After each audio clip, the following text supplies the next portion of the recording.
What's up everyone, it's Addict here. Today I'm going to be unboxing a 13-inch MacBook Pro with the new, redesigned and hotly anticipated keyboard. So let's get to it. So we have the box here. Here are the specs. I just went for the higher spec model. I went with the 10th gen Intel and 16 gig of RAM, quad core 2 gigahertz. Here are the specs. Just pause the video if you want to read. No Wi-Fi 6 though, which is a bit disappointing.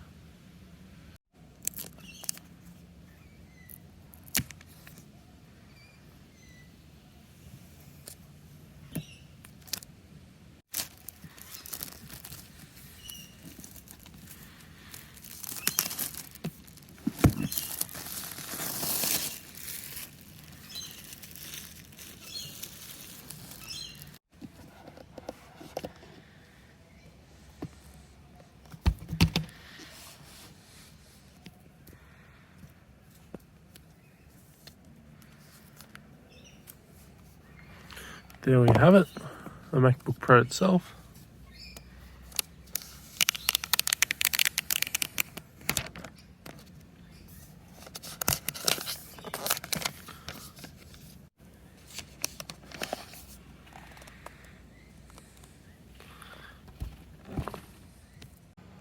Looks like we get 20.2 volts at 4.3 amps or 20.3 volts at 3 amps. So it looks like this Mac can charge off an 80 something, maybe 85 watt charger here. We have the documentation and the cable and the charger, so let's have a look at the documentation.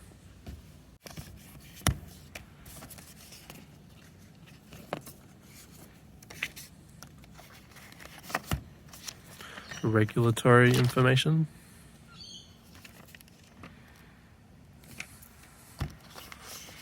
And we have some space gray Apple stickers, which kind of match the color of the Mac. We also have a charger.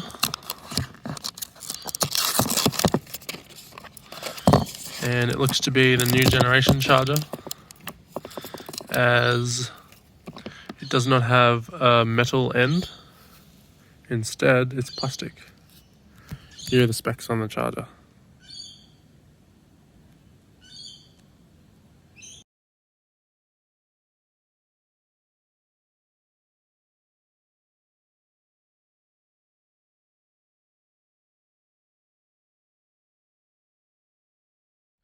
We also have a USB-C charge cable, which is pretty standard, same as the other ones. Let's have a look at it. The charger in the box appears to be USB 2.0, as it doesn't have the pinouts for USB 3 or Thunderbolt 3.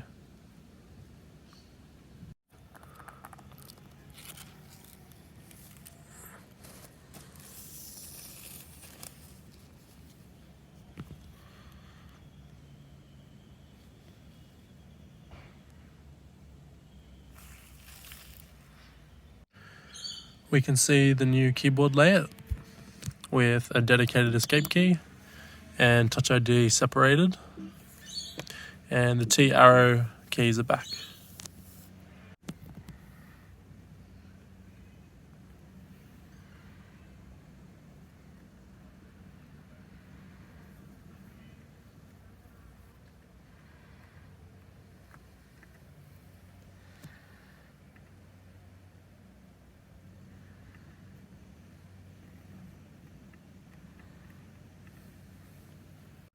Looks like we're into the Mac. These are the specs that the Mac came with, and it arrived with 90% battery charge. Here is the MacBook Pro next to a 15-inch MacBook Pro with the old keyboard, which you can see does not have as much key travel versus the new keyboard.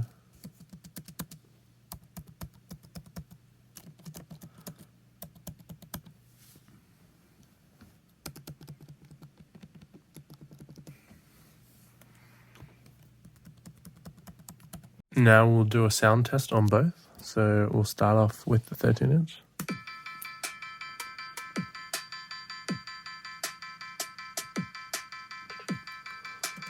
And now we'll do the 15-inch.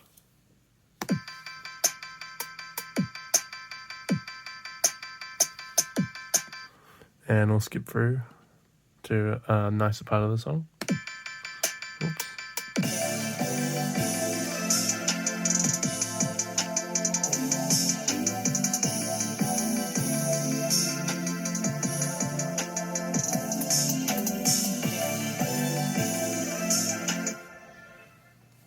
Now back to the 13-inch.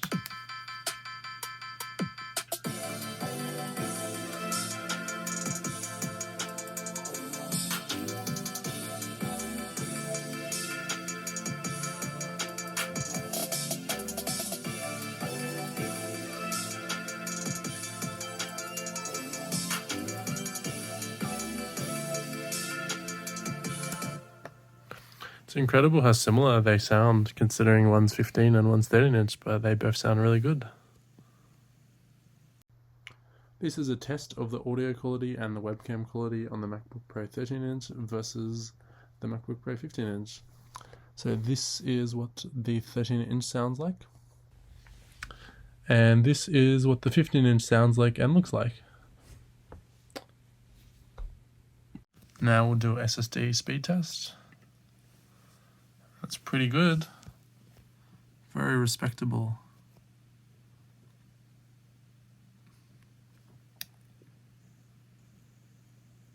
Here's the 15-inch MacBook Pro for comparison. So it's slower. Well, there you go.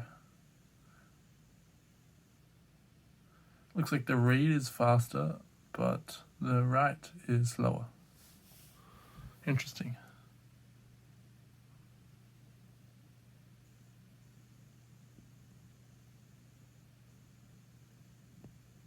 The processor for this MacBook Pro has only just launched, as it says the launch date is Q2 2020, and it's 10 nanometers. Here's the Geekbench result. Pretty respectable for a 13-inch laptop. What I also find interesting is that the MacBook Pro, the 15-inch is getting much louder and it's much warmer. It is older and 14 nanometers. This might be why. I'm going to compare both the laptops on Geekbench. What I find quite interesting is that the MacBook Pro 13-inch is barely spinning the fans, and it is almost done with Geekbench, so it's must have a decent amount of thermal headroom compared to the MacBook Air. It's not really that warm either. During the test, the 13-inch MacBook Pro barely spun the fans at all, and in fact, I think the fans are no longer spinning, whereas on the 15-inch, they did spin up a little bit, and now they're spinning back down. So as you can see, single core is higher on the MacBook Pro 13, and on the 15-inch MacBook Pro, single core is lower, but multi-core is a little bit higher.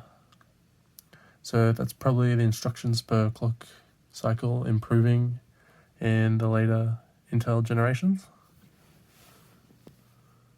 Taking a look at Coconut battery, we can see this Mac was made almost a month ago.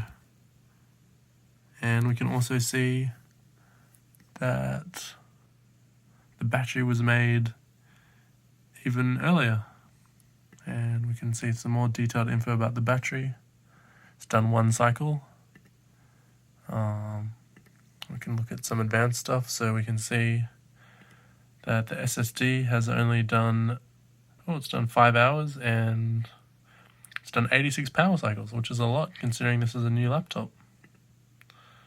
And I don't believe that screen manufacture date is true, because it seems to be whenever the screen was kind of, I don't know, it seems to be a guess to me, whatever that date is. I really doubt this screen was made 3 years ago. So yeah, that's the specs we have, the info we have on the Mac. I'm going to leave the fan on auto and run Mac fan control. And so we can monitor the temps as we run Geekbench. So we will run Geekbench again and we'll see our temps if they change.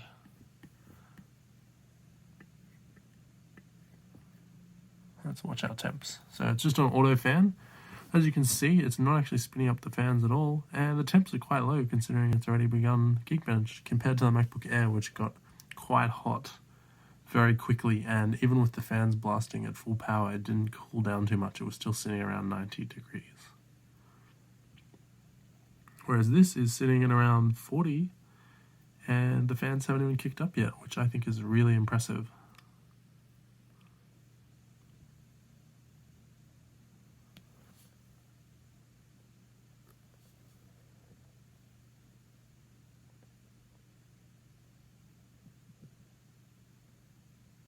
This area of the laptop is really warm. It's about maybe a little bit above skin temperature, and the fans still have not spun up, and the temps are still reasonably low, which is incredible. I've never actually seen a laptop get halfway through Geekbench without spinning up the fans and temps this low, so it's quite remarkable, quite a change from the usual with Apple laptops where they get very hot.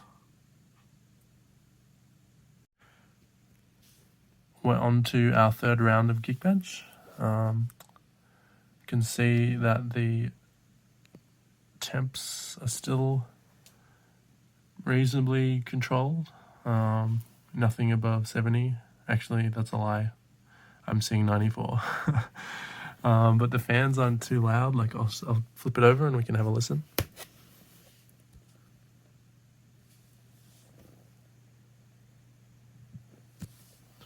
Can't really hear them at all. I think it's now finally starting to heat up though.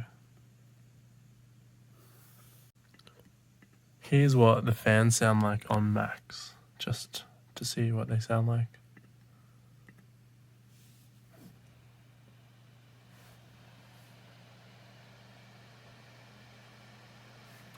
And just for the fun of it, let's run Geekbench with the fans set to max, and we'll see if we get a different result.